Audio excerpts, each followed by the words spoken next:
আজি মই তোমালোকক গণিত বিষয়ৰ সংখ্যা প্ৰণালীৰ ওপৰত এটা পাঠ আগবঢ়াবলৈ লৈছোঁ।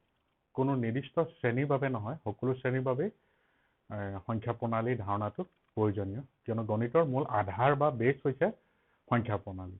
গতিকে সংখ্যা প্ৰণালীৰ ওপৰত মই আলোচনা কৰিবলৈ গৈছোঁ। বিভিন্ন ধৰণৰ সংখ্যাবোৰ কি ধৰণে নামাকৰণ কৰা হয় তাৰ ওপৰত মই আলোচনা কৰিছোঁ। চাই যোৱা।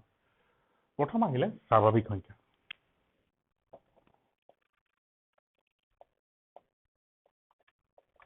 স্বাভাৱিক সংখ্যা ইংৰাজীত কোৱা হয় নেচাৰেল নাম্বাৰ। স্বাভাৱিক সংখ্যা কোনবোৰ? আমি গণনা কৰিবৰ কাৰণে স্বাভাৱিকতে যিবোৰ সংখ্যা ব্যৱহাৰ কৰোঁ। ধৰাচোন মই ইয়াত 8 টানিলোঁ। কেইডাল 8 টানিলোঁ বুলি যদি মই সুধোঁ কাৰোবাক, তেতিয়াহ'লে তেওঁ গণনা কৰিব কি ধৰণে? 1 2 3 4 5 এনেদৰে, আৰু যদি থাকে গণনা কৰি যাব। তাৰমানে তেওঁলোকে 1ৰ পৰা আৰম্ভ কৰিব। 1 2 3 4 5 6 7 8 এনেদৰে গণনা কৰি যাব। তেতিয়াহ'লে এই সংখ্যাবোৰ 1 2 3 4 5 6 7 8 এই সংখ্যাবোৰক কোৱা হয় স্বাভাৱিক সংখ্যা। তাৰমানে আমি গণনাৰ কাৰণে স্বাভাৱিকতে যিবোৰ সংখ্যা ব্যৱহাৰ কৰোঁ। হ'লনে? ইয়াৰ পাছত আহিল পূৰ্ণ সংখ্যা।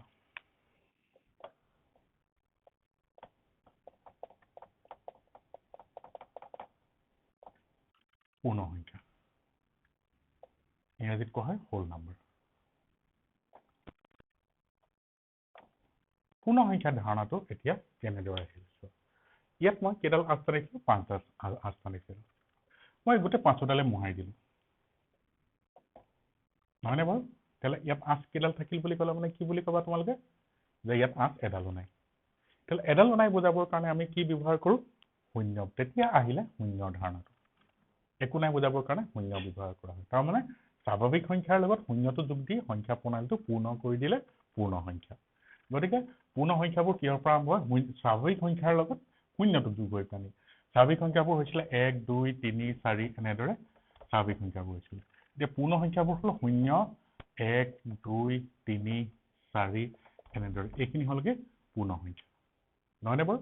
স্বাভাৱিক সংখ্যা পূৰ্ণ সংখ্যা পালোঁ। ইয়াৰ পাছত আহিলে অখণ্ড সংখ্যা।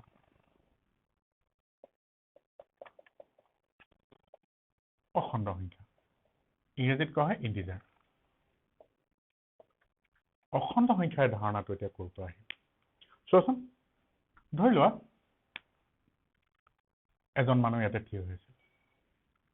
তেওঁ দুখোজ আগলৈ গ'ল। গতিকে যোগ 2টো ব্যৱহাৰ কৰিলোঁ। হয়নে বাৰু? তাৰপৰা আকৌ তেওঁ ধৰি লোৱা 3 ঘৰ পিছুৱাই গুচি আহিলে। 1 ঘৰ 2 ঘৰ 3 ঘৰ পিছুৱাই আহিলে। তাৰমানে তেওঁ ইয়াৰ পালেহি। গতিকে পিছুৱাই অহাটো 3 ঘৰ 2 ঘৰ আগলৈ গৈছিল। 2টো লিখিছিলোঁ বাৰু। যোগ বিয়োগৰ ধাৰণাটো এতিয়ালৈকে নাই অহা। 3 ঘৰ পিছুৱাই আহিল। তেতিয়াহ'লে 3 ঘৰ পিছুৱাই অহাটো বুজাবৰ কাৰণে আমি গণিতত ব্যৱহাৰ কৰোঁ বিয়োগ চিনটো ব্যৱহাৰ কৰোঁ। আগুৱাই যোৱা বুজালে প্লাছ ব্যৱহাৰ কৰোঁ। পিছুৱাই অহা বুজাবলৈ বিয়োগ ব্যৱহাৰ কৰোঁ। তেতিয়াহ'লে 2 ঘৰ আগুৱাই গৈছিলে যোগ 2 লিখিলোঁ। 3 ঘৰ পিছুৱাই আহিলে বিয়োগ 3 লিখিলোঁ। তেওঁ বৰ্তমান অৱস্থাটো হ'বগে তেওঁৰ প্ৰথম যিটো অৱস্থান আছিলে তাৰ পৰা 1 ঘৰ পিছলৈ। অৰ্থাৎ তেওঁৰ বৰ্তমানৰ অৱস্থানটো হ'বগে 1 ঘৰ পিছত। তেতিয়াহ'লে আগুৱাই যোৱা পিছুৱাই যোৱা তেনেকুৱাবোৰ বুজাই কৰাৰ কাৰণে আমি যোগ চিন ব্যৱহাৰ কৰোঁ, বিয়োগ চিন ব্যৱহাৰ কৰোঁ। আগুৱাই যোৱা বুজাবলৈ যোগ, পিছুৱাই যোৱা বুজাবলৈ 3। ঠিক তেনেদৰে টকা পইচাৰ ক্ষেত্ৰত ধৰি লোৱা এজন ল'ৰা হাতত 10 টকা আছিল। তেওঁ 5 টকা কাৰোবাক দি দিলে। তেতিয়াহ'লে দি দিলে বুজাবৰ কাৰণে আমি গণিতত বিয়োগ 5 ব্যৱহাৰ কৰোঁ। বা ল'ৰাজনক কোনোবাই আৰু 5 টকা দিছিলে তেওঁ। তেতিয়াহ'লে ল'ৰাজনৰ হাতত থকা বৰ্তমান টকাৰ সংখ্যা হ'লগে 10 যোগ 5। তেতিয়াহ'লে কিমান হ'লগে? 15 টকা। নহয় জানো? তেওঁ ইয়াৰ পৰা 5 টকা দি দিলে বেলেগক। তেতিয়াহ'লে 5 টকা দি দিলে বুজাবৰ কাৰণে 5 টকাটো তেওঁ কমি গ'ল। তেওঁ বৰ্তমান হাতত আছে কিমান? 10 টকা। তেতিয়াহ'লে তেওঁ আনক দি দিলে। এইটো বুজাবৰ কাৰণে কি ব্যৱহাৰ কৰোঁ? বিয়োগ 5। তেতিয়াহ'লে ইয়াত আহিলে স্বাভাৱিক সংখ্যা ঋণাত্মক অংকখিনি। গতিকে পূৰ্ণ সংখ্যা আছিলে 0 1 2 3 এনেদৰে আছিলে। এতিয়া স্বাভাৱিক সংখ্যাৰ ঋণাত্মক অংকখিনি বিয়োগ 1 বিয়োগ 2 বিয়োগ 3 এই অংকখিনি লগে এই গোটেই সংখ্যা প্ৰণালীটোক কোৱা হ'ব অখণ্ড সংখ্যা। হ'ল?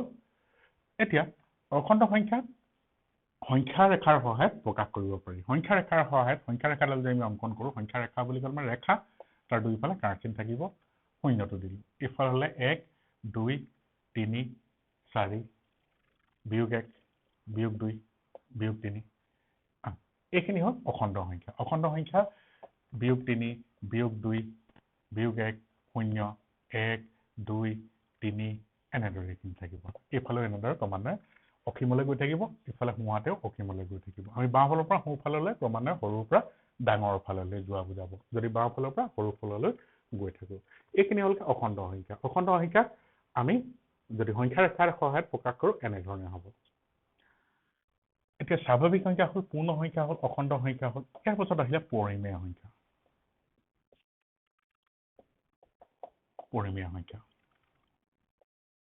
ৰেচনেল নাম্বাৰ ইংৰাজীত কোৱা হয় ৰেচনেল নাম্বাৰ এতিয়া অখণ্ড সংখ্যা গোটা সংখ্যা আছিলে যে মই আগৰ উদাহৰণ এটা দিছিলোঁ 10 টকা ইয়াত 10টো সংখ্যা ৰেখাত নাই বাৰু কাৰোবাৰ এটা ল'ৰাৰ হাতত 2 টকা আছিল আৰু মই বুজাইছিলোঁ 3 টকা দিলে তেওঁ বৰ্তমান হাতত থকা পইচাৰ সংখ্যা হ'ল 5 টকা আকৌ তেওঁ কাৰোবাক ধৰি লোৱা এটকা কাৰোবাক দি দিলে গতিকে তেওঁ এটকা কাৰোবাক দিয়া বুজাবলৈ বিয়োগ 1 বুজাম তাৰমানে কিমান হ'লগে 4 তেতিয়াহ'লে তেওঁৰ হাতত কেইটকা আছে 4 টকা আছে নহয় বাৰু এতিয়া গোটা সংখ্যাৰ ক্ষেত্ৰত অখণ্ড সংখ্যাটো এতিয়া যদি ভগ্নাংক আকাৰত ধৰি লোৱা তেওঁ মই টকাৰ ক্ষেত্ৰলৈ নগৈ পেলানি ইয়াতে 0ৰ পৰা 1 মই ইয়াত দুটা ভাগ কৰিলোঁ তেতিয়াহ'লে এইটোক বুজাব দুভাগৰ 1 নহয় জানো আকৌ ঠিক তেনেদৰে ইয়াৰ পৰা ইয়ালৈ মই দুভাগ কৰিলোঁ তেতিয়াহ'লে ইয়াক কি বুজাব বিয়োগ দুভাগৰ 1 নহয় জানো আকৌ এনেদৰে যদি ভগ্নাংক আকাৰতো থাকিব সংখ্যাবোৰ থাকিব পাৰে সংখ্যাবিলাক নহয় জানো তেতিয়া আহিলে পৰিমেয় সংখ্যাৰ ধাৰণাটো পৰিমেয় সংখ্যা যিবোৰ সংখ্যাক আমি p/q আকাৰত প্ৰকাশ কৰিব পাৰোঁ য'ত p আৰু q অখণ্ড সংখ্যা খালি ইয়াত কি হ'ব লাগিব q টো 0 হ'ব নোৱাৰিব হয়নে বাৰু এতিয়া পৰিমেয় সংখ্যাৰ বিষয়ে ধাৰণা কৰিব পাৰিছা যে যিবোৰ সংখ্যাক আমি p/q আকাৰত প্ৰকাশ কৰিব পাৰোঁ য'ত p আৰু q অখণ্ড সংখ্যা q টো 0 হ'ব নোৱাৰে এতিয়া চাচোন স্বাভাৱিক সংখ্যা পূৰ্ণ সংখ্যা অখণ্ড সংখ্যা সেই গোটেইবোৰ পৰিমেয় সংখ্যাৰ ভিতৰতে পৰিব কেনেদৰে পৰিব চোৱাচোন এতিয়া 3/2 এইটোতো পৰিমেয় সংখ্যা হ'বই কিয়নো 2টো অখণ্ড সংখ্যা 3টো অখণ্ড সংখ্যা ডিভাইডেড বাই অখণ্ড সংখ্যা তেতিয়াহ'লে কি হ'ব এটা পৰিমেয় সংখ্যা হ'ব আকৌ ঠিক তেনেদৰে বিয়োগ 3 2 বিয়োগ 3টো অখণ্ড সংখ্যা 2টো অখণ্ড সংখ্যা গতিকে এইটো পৰিমেয় সংখ্যা এতিয়া চোৱাচোন 5টো পৰিমেয় সংখ্যা হ'ব নে নহয় পৰিমেয় সংখ্যাটোতে মই কি কৈছোঁ যে যিবোৰ সংখ্যাক p/q আকাৰত প্ৰকাশ কৰিব পাৰি বা a/b আকাৰত প্ৰকাশ কৰিব পাৰি য'ত a আৰু b কি হ'ব লাগিব অখণ্ড সংখ্যা হ'ব লাগিব তাৰমানে অখণ্ড সংখ্যা ডিভাইডেড বাই অখণ্ড সংখ্যা আকাৰত প্ৰকাশ কৰিব পাৰিব লাগিব গতিকে 5টোক আমি এভাগৰ 5 লিখিব পাৰোঁ নহয় জানো 5টো অখণ্ড সংখ্যা 1টো অখণ্ড সংখ্যা গতিকে 5টো কি হ'ব এটা পৰিমেয় সংখ্যা হ'ব শূন্যটো পৰিমেয় সংখ্যা কেনেদৰে হ'ব চোৱাচোন 0ক p/q প্ৰকাশ কৰিলে কেনেকৈ হ'ব মই 3/0 লিখিব পাৰোঁ বা কোনো এটা বস্তু 5 ভাগ কৰি যদি এভাগো নলওঁ তেতিয়াও 0ই বুজাব পৰিমেয় সংখ্যা নহয় জানো বাৰু এইটো এটা সংখ্যাক মই 4 ভাগ কৰিলোঁ 4 ভাগ কৰি মই এভাগো লোৱা নাই তাৰমানে কিমান হ'ব 4/0 তাৰমানে মোৰ হাতত কিমান আছে 0 এভাগো নাই গতিকে পৰিমেয় সংখ্যা হ'লগৈ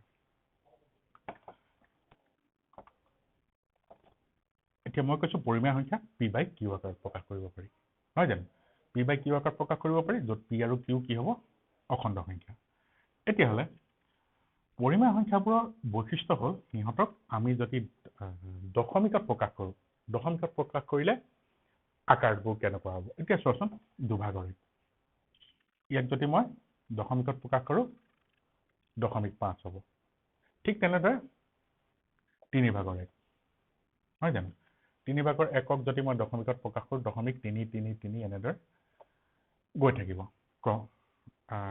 অসীমলৈ গৈ থাকিব 0.33333 গতিকে দশমিকত প্ৰকাশ কৰিলোঁ এইটো হ'লগৈ এঘৰ যোৱাৰ পিছত আৰু যোৱা নাই গতিকে এইটোক হ'ল দশমিকত সাৱধি আৰু এইটো হ'ব নিৰৱধি নিৰৱধি পৌনঃপুনিক তাৰমানে একেটা সংখ্যা পুনৰ ৰিপিট হৈ আছে পুনৰাবৃত্তি হৈ আছে নিৰৱধি পৌনঃপুনিক তাৰমানে পৰিমেয় সংখ্যাবোৰক যেতিয়া আমি দশমিকত প্ৰকাশ কৰিম তেতিয়াহ'লে তাৰ দশমিকৰ আকাৰটো হয় সাৱধি হ'ব নহয় নিৰৱধি পৌনঃপুনিক হ'ব তাৰমানে পৰিমেয় সংখ্যা চোৱাচোন 0.5 0.5টো আমি পৰিমেয় সংখ্যা বুলি কেলে ক'ব পাৰিম ইয়াক আমি লিখিব পাৰোঁ 10/5 বা 2/1 গতিকে 0.5টো পৰিমেয় সংখ্যা হ'ব কিয়নো p/q আকাৰত প্ৰকাশ কৰিব পাৰিলো হয় জানো পৰিমেয় সংখ্যাৰ পিছত আহিলে অপৰিমেয় সংখ্যা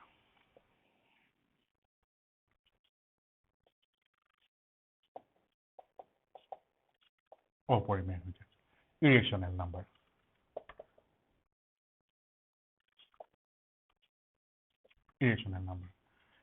এতিয়া অপৰিমেয় সংখ্যা কোনবোৰ যিবোৰক আমি p/q আকাৰত প্ৰকাশ কৰিব নোৱাৰো বৰ্গমূল 2 ইয়াক আমি p/q আকাৰত প্ৰকাশ কৰিব নোৱাৰো অৰ্থাৎ ওপৰত এটা অখণ্ড সংখ্যা তলত এটা অখণ্ড সংখ্যা ডিভাইডেড বাই অখণ্ড সংখ্যা এইটো আকাৰত আমি প্ৰকাশ কৰিব নোৱাৰো কিয়নো দশমিক 2 মানটো যদি উলিয়াও বৰ্গমূল 2 মানটো যদি উলিয়াও আৰু দশমিকত উলিয়াও তেতিয়াহ'লে ইয়াৰ মানটো এনেদৰে 1.414213562 এনেদৰে বেলেগ বেলেগ সংখ্যা নতুন নতুন সংখ্যা ওলাই গৈ থাকিব তাৰমানে ই কি নহয়গে নিৰৱধি হ'ব কিন্তু পৌনঃপুনিক নহয়গে তাৰমানে আকৌ একেখিনি নাম্বাৰ পুনৰাবৃত্তি নকৰে প্ৰতিবাৰতে বেলেগ বেলেগ নাম্বাৰ ওলাই গৈ থাকিব গতিকে বৰ্গমূল লগা যিবোৰ সংখ্যা সেইবোৰ কি হ'ব অপৰিমেয় সংখ্যা বৰ্গমূল 2 বৰ্গমূল 3 বৰ্গমূল 5 এই সংখ্যাবোৰক অপৰিমেয় সংখ্যা বোলা হয় তাৰমানে আমি সিহঁতক p/q আকাৰত প্ৰকাশ কৰিব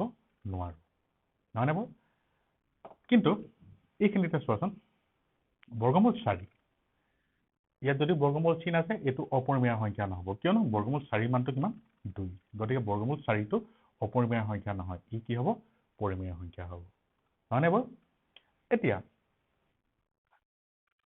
স্বাভাৱিক সংখ্যা পূৰ্ণ সংখ্যা অখণ্ড সংখ্যা পৰিমেয় সংখ্যা অপৰিমেয় সংখ্যা এই গোটেইবোৰক কোৱা হয় বাস্তৱ সংখ্যা বুলি কোৱা হয় সংখ্যা প্ৰণালী বাস্তৱ সংখ্যা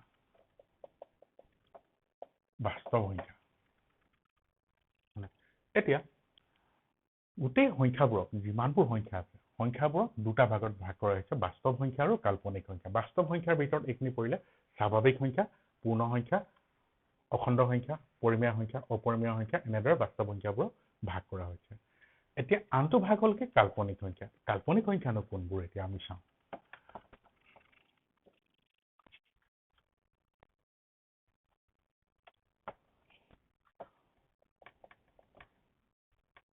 সংখ্যা প্ৰণালী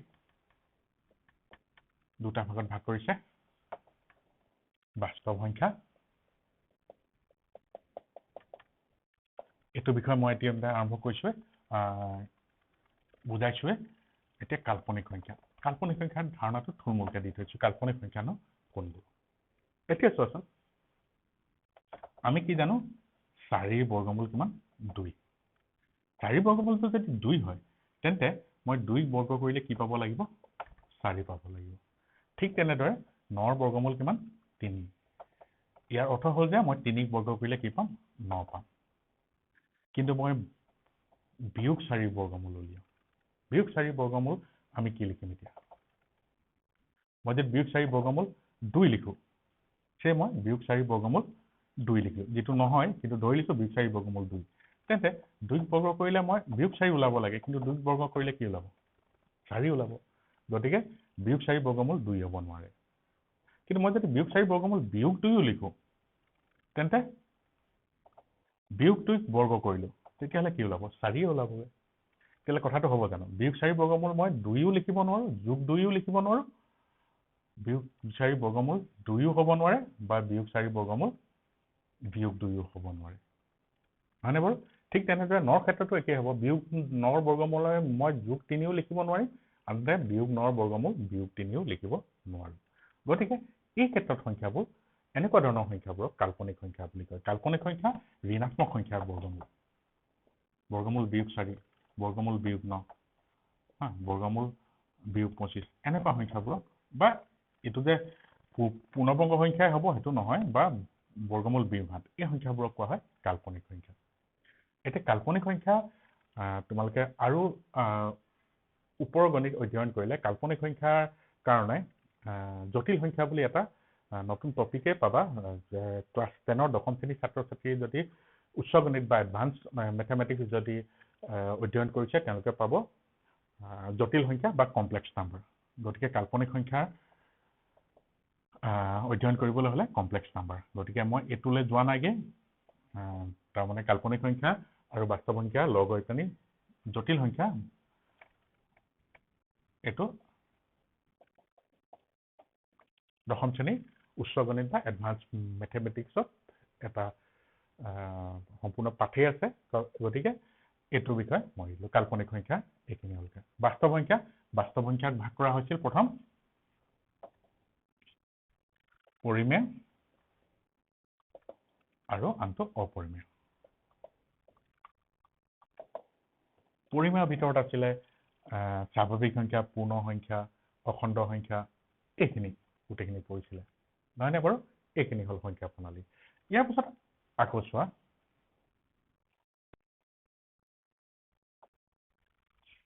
স্বাভাৱিক সংখ্যাবোৰক বিভিন্ন ধৰণে ভাগ কৰিছে স্বাভাৱিক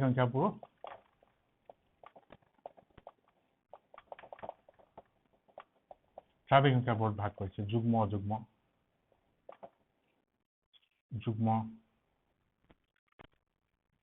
অযুগ্ম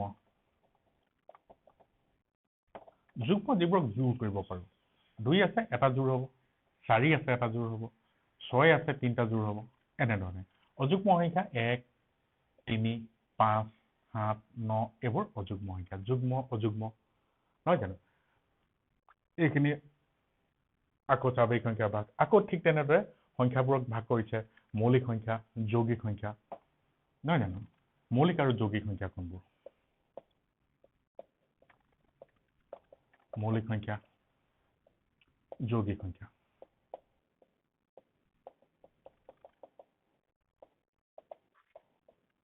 মৌলিক সংখ্যা যৌগিক সংখ্যা মৌলিক সংখ্যা 2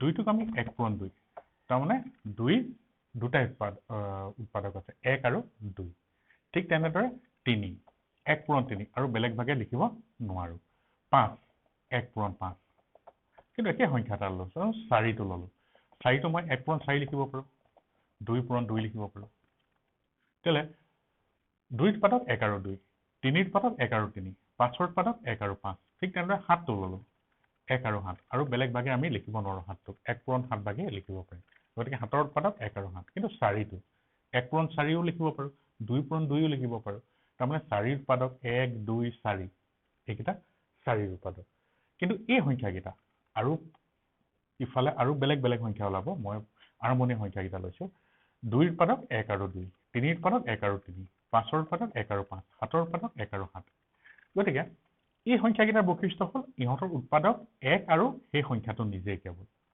গতিকে এই এনেকুৱা ধৰণৰ সংখ্যাবোৰ যিবোৰ সংখ্যাৰ উৎপাদক কেৱল 1 আৰু সংখ্যাটো নিজে তেনেকুৱা সংখ্যাবোৰক কোৱা হয় মৌলিক সংখ্যা আনহাতে তাৰমানে মৌলিক সংখ্যাবোৰৰ কেৱল দুটাই উৎপাদক থাকে 1 আৰু সেই সংখ্যাটো নিজে আনহাতে যৌগিক সংখ্যাবোৰৰ ক্ষেত্ৰত 4টো কোৱা হ'ব যৌগিক সংখ্যা কিয়নো ইয়াত উৎপাদক 1 আৰু 4 1 আৰু সংখ্যাটো নিজে তাৰ উপৰি উৎপাদক কি আছে 2 আছে নহয় জানো গতিকে এনেকুৱা সংখ্যাবোৰক কোৱা হ'ব যৌগিক সংখ্যা হয়নে বাৰু গতিকে মৌলিক সংখ্যা 2 3 5 7 হ'ব 11 13 আৰু 14 15 16 17 হ'ব 19 হ'ব 23 হ'ব এনেকুৱা ধৰণে এই সংখ্যাবোৰ মৌলিক সংখ্যা যৌগিক সংখ্যা বাকি থাকি যোৱাবিলাক 1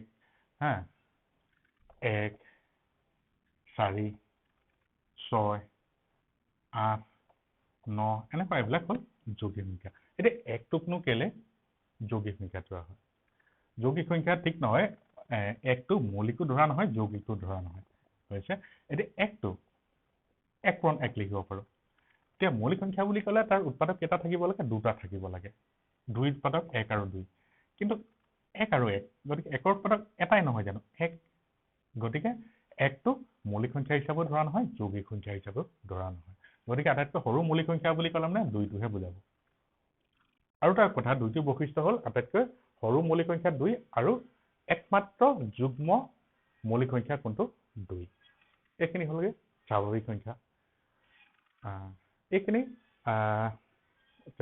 সংখ্যা প্ৰণালীৰ ওপৰত এইখিনি কথাই ইয়াৰ পাছত মই পিছৰ কোনোবা এটা পাঠত আৰু সংখ্যাবোৰৰ বৰ্গমূল কেনেদৰে উলিওৱা হয় ঘনমূল কেনেদৰে উলিওৱা হয় তাৰ ওপৰত আলোচনা কৰিম আজিলৈ এইখিনিতে থৈ মই আজি যিটো পাঠ সামৰিছোঁ সকলো শ্ৰেণীৰ কাৰণে পাঠটো উপযোগী হ'ব বুলি মই ভাবিছোঁ